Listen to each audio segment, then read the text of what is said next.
네, 제가 앞에 강의에서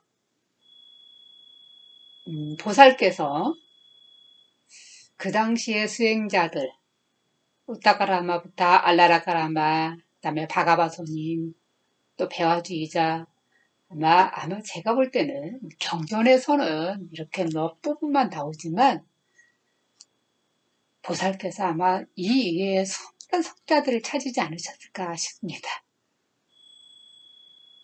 그래서 알라라카마하고 우타카라마부터 그 밑에서 선정에 들어서 수행하시다가 이렇게 이 방법만이 해탈할 수 있는 길이 좀 아니구나라고 느끼시고 당신께서 자리를 옮기십니다. 그 자리가 가야지방. 저번에 아마 말씀드렸습니다. 지금은 붓달가야라고 호칭을 합니다. 자, 가야지방에 이련서나 강가, 보리수 나무 아래에 앉으셔서 맹세를 하십니다. 해탈하지 않으면은, 성불하지 않으면은, 적정열반을 구하지 못한다면은, 생로병사 사고의 고통에서 벗어나지 못한다면은 나는 절대로 이 자리에서 일어나지 않겠다라고 맹세하십니다.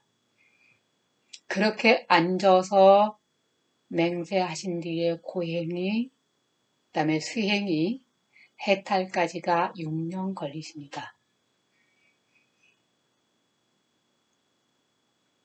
보살께서 그 당시의 수행 방법을 이제 했던 방법들은 딱 두 가지가 있어요. 숨을 들이쉬고 내쉬는 걸 아주 적절하게 조절하지 않은, 그러니까 딱 멈춘다라고 해야 될까요? 숨 조절을 굉장히 극도로 제한하는 거. 그 다음에 먹는 것을 극도로 제한을 하는 것들. 그래서 우리 경전에서는 이렇게 가장 큰 보살께서 처음에 고행을 하실 때 이 두 가지 방법이 일단 나옵니다. 그런데 우리가 엄밀히 따져서 숨은 들이쉬고 내쉬는 일반적인 본능이라는 말보다도 의미가 없는 우리 인간으로서 해야 되는 것들이고요. 또 음식을 극도로 제한한다라고 하는 것은 내가 안 먹고 싶다 그래도 안 먹을 수는 없잖아. 몸을 유지하기 위해서. 그 이전에 우리 인간은 배고픔에 대해서 먹게 돼 있거든요. 어떻게 보면 인간으로서의 최소한의 기본적인 근본적인 것들을 극도로 제한하면서 거기에서 해탈코자 하셨던 부처님의 고행이 시작됐던 건 사실입니다. 그래서 6년간 고행 가운데 이런 내용이 나와요. 어떤 내용이냐면 내가 음식을 물론 이제 부처님 이야기입니다. 부처님께서 이제 선고를 하시고 제자들을 지도할 때 제자들한테 내가 이렇게 고행할 때 내가 어떤 형태였는지 이런 상태였는지 이런 말씀을 하세요. 그 내용이 어떤 제가 한번 읽어보겠습니다. 인간이 겨우 생존할 수 있는 쌀몇톡과 풀 먹음으로 인해서 나의 사지와 온몸의 마디는 칼라풀이 마디처럼 되었다. 소식으로 나의 엉덩이는 낙타의 발처럼 마디처럼 되었다. 소식으로 나의 척추는 방추가 되어서 요철이 이렇게 생길 정도. 소식으로 인해서 깊은 우물에 고인 물빛이 검푸른 색을 띠듯이 나의 눈동자도 바로 이렇게 움푹 빼어서 검게 보였다. 소식으로 표주박이 바람이나 열로 인해 쭈글쭈글해졌지. 그래서 줄어들듯이 나의 머리도 주름처럼 쭈글쭈글해지고 말았다. 내 백가족을 만지려고 하니까 척추가 만져지고 척추를 만지려고 하니까 백가족이 만져졌다. 요거는 이제 마티마니카에 나오는 내용입니다. 그 다음에 이렇게 부탁해서 보살께서 이렇게 고행하실 때 그 아주 정말 인간이 상상할 수 없는 피골이 상접한다는 말보다도 더 피골이 상접한 그 모습이 그 네팔에 있는 라우라 박물관에 실은 모셔져 있습니다. 그 고행상은 우리가 많이 평소에도 많이 볼 수 있는 상입니다. 이렇게 이제 고행을 거의 하다 보니까 어느 정도 수행이 이루어졌을 때 정신세계가 밝아집니다. 거의 해탈을 얻었다고 생각할 때 수많은 마라들이 우리가 와갖고 부처님 주위를 다 수행하고 있는 성자 주위를 돌면서 괴롭힙니다. 이제 그런 내용들이나 그림이 덜어 있어요. 뭐 실제 5명의 마라 여자들이 막 고행하고 있는 상 옆에서 들들들 돌면서 춤을 추고 있는 모습, 욕하고 있는 모습, 뭐 여러 비슷한. 그런데 실제로 진짜 마라들이 와서 춤을 추고 고행을 하고 그랬을까요? 와서? 그래가지고요. 아마 이제 보살께서 수행이 어느 정도 이루어졌을 때 가장 정신적인 고통들을 상징하는 겁니다. 하는 것은 먹고 싶은 욕망. 왜 있어? 인간은 배고프면은 그냥 아무거나 집어먹게 돼 있습니다. 제가 30년 전에 설악산 갔다가 조난당해 본 적이 있거든요. 하루를 굶었는데 보이는 것마다 다 먹는 거예요. 그래서 먹는 것이라는 게 얼마나 고통스러운 건지 못 먹는 게. 자, 석가모니 부처님 붓다 주위를 보살 주위를 돌면서 여자들이 춤을 췄다. 마라들인데 먹는 거, 어떤 인간 이성에 대한 욕망도 있을 테고. 또 공포, 두려움. 내가 정말 이렇게 하면 될 수 있을까라고 하는 공포, 두려움. 또 보살께서 출가하기 바로 전에 아기가 있었잖아요. 자식에 대한 어떤 그리움. 인간으로서의 누군가를 의지하고 싶은 모든 욕망들, 수많은 인간의 고통들이 부처님을 괴롭히셨습니다. 실은 석가모니 부처님만이 아니라 수많은 행자들이, 수행하는 분들이 이런 욕망적인 고통을 떨쳐내는 것들이 가장 힘든 거예요. 그 중에 하나가 또 수면에 대한 겁니다. 인간이 잠을 자고 싶은데 못 자는 고통도 큰 고통이었고요. 또 한 가지는 아마 인간으로서 우리가 석가모니 부처님이 그 성불하기 바로 이전을 봤을 때 보살도 카필라궁으로 돌아가시면은 왕궁의 자리가 있는 거예요.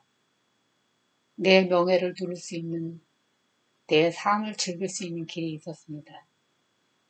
과연 그것조차 성불하기 이전에 그 고행을 하시면서 이런 생각을 안 하지는 않았을 거랍니다.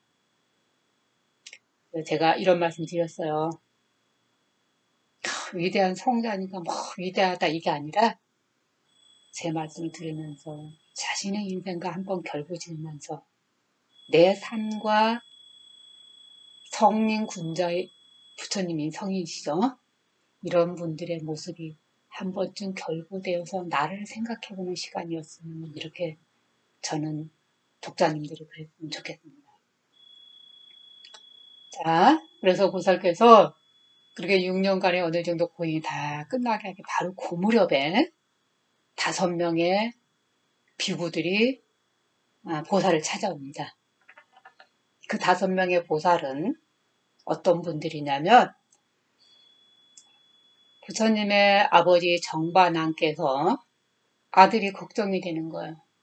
그리고 언제쯤 돌아오려니 했는데 돌아오지 않아요. 그래서 5명의 신하들을 보냅니다.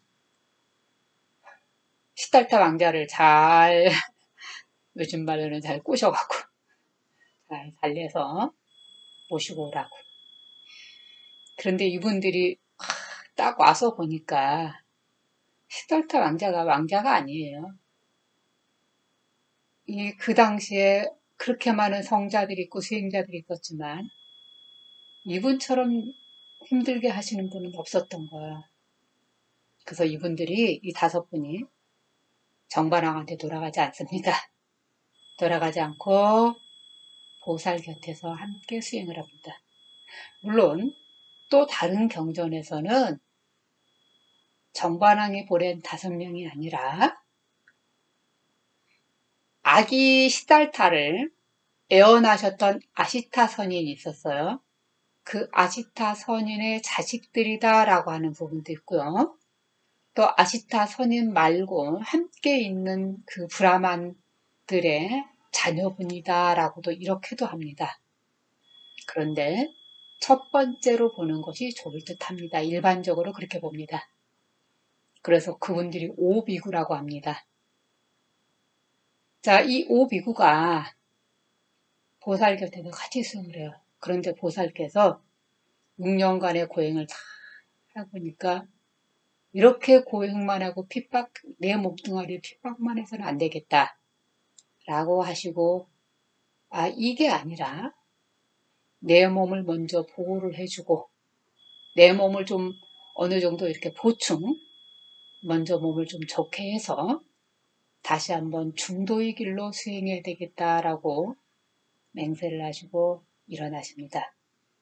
그리고 니런서라 강가, 내란자라 강가도 하면 똑같은 말입니다. 내란자의 강가도 들어서 목욕을 하십니다. 목욕하는 게 뭐가 문제야? 이러죠? 그 당시에는 수행자들이 목욕하지도 않았거든요. 목욕을 다 가셔. 그래서 오비구가 왜 저러시지? 시달타 왕자가? 그러고 있는데 딱 나오셔서 일단 너무 몸이 허기지고 몸이 당장 쓰러질 듯 하니까 그 마을에 살고 있는, 주변에 살고 있는 수자타라고 하는 여인이 성자한테 보살께 우유죽 공양을 올리십니다. 아마 우유죽 공양을 좀 맛있게 드셨던 것 같아요. 그 모습을 본 오비구가 그러면 그렇지. 저 시달타 왕자는 타락했어. 우리가 함께 수행할 만한 그런 그릇은 아니었어. 자, 떠나자. 그래서 오비구가 보살 곁에 떠나십니다. 그때 보살께서는 그런 미동도 없으십니다. 우리 같으면 어떨까요? 왜 내 곁을 떠나? 나랑 같이 있어. 아니면 나도 데려가. 그러지 않았을까요? 제가 일부러 조금 좀 편안하게 들으시도록. 자, 이래서 보살께서 오비구가 떠난 다음에는 다시 보리수의 아래에 앉으십니다. 그래서 지나친 고행도 아닌, 지나친 적정 경계, 고요한 세계도만이 아닌, 지나친 쾌락만이 아닌, 중도 세계에서 정말 해탈 열발에 있는 위파사라 지혜를 얻는 것이 최상의 길이다라고 생각하시고 그때부터 좌선을 하십니다. 경전에서는 어떤 경우는 보살께서 7일 만에 해탈하셨다. 어떤 경전은 21일 만에, 어떤 경전에서는 49일 만에 해탈하셨다라고 합니다. 보편적인 설에 의하면 보살은 21일 만에 해탈하십니다.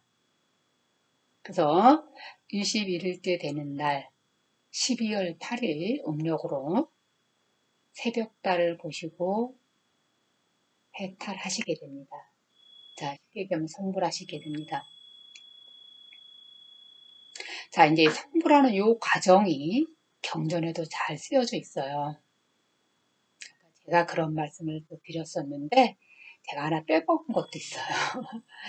자, 한 가지 빼먹은 건 뭐냐면 보리수 아래에 앉아서 내가 다시 해탈해야 되겠다라고 오비고 떠나고 나서 그때 착안한 게 있습니다. 맞아. 내가 어린 시절에 아버지를 따라서 농경지에 갔다가 홀로 나무 아래에 앉아서 선정에 들었던 기억이 있었다. 그때 그게 어떤 선정이냐면 초선이라는 선정입니다. 말씀드렸을 거예요. 선정에는 4선과 사무색정이 있습니다. 선정의 깊이를 얘기합니다. 두선, 2선, 3선, 4선, 공무변처, 식무변처, 무소유처, 밀성, 비비상처죠. 그 다음에 부처님 단계인 멸진적, 해탈 열반의 경지인데 초선이라고 하는 어떤 선정 단계에서 초선이요. 뭐 누구나 다 들어가나 보다. 그런 경지 아닙니다. 모든 욕망, 그거를 우리가 이제 불교 경전에서는 오계라고 합니다. 탐, 진, 의, 그 다음에 혼침, 도고. 이것이 사라진 경지. 그렇지만 미세한 작용만이 좀 남아있는 경지가 초선의 경지입니다. 그래서 어린 시절에 농경지에 따라갔을 때 혼자 홀로 깊은 선정에 들었을 때 그때 아마 시달타 왕자는 초선의 경지에 벌써 들어있었다고 볼 수 있습니다.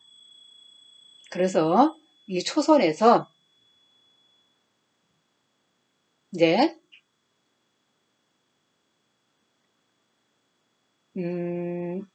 그걸 기반으로 자선하셔서 이 성불 하실 때에는요, 붓다가 초선, 유선, 삼선, 사선, 공무여제, 신무여제, 무소유제, 비선 다시 거꾸로 요 단계를 왔다 갔다 하시는 것이 이 수행에서 나옵니다.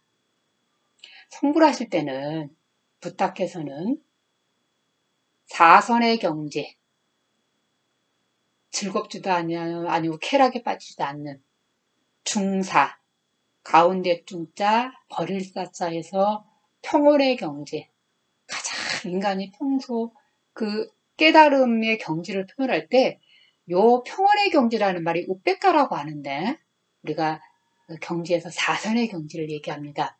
그래서 이 사선의 경지에서 부탁해서는 성불을 하시게 됩니다. 자, 그 다음에는 아무래도 조금 쉬었다가 성불하신 다음에 이야기를 말씀드리겠습니다.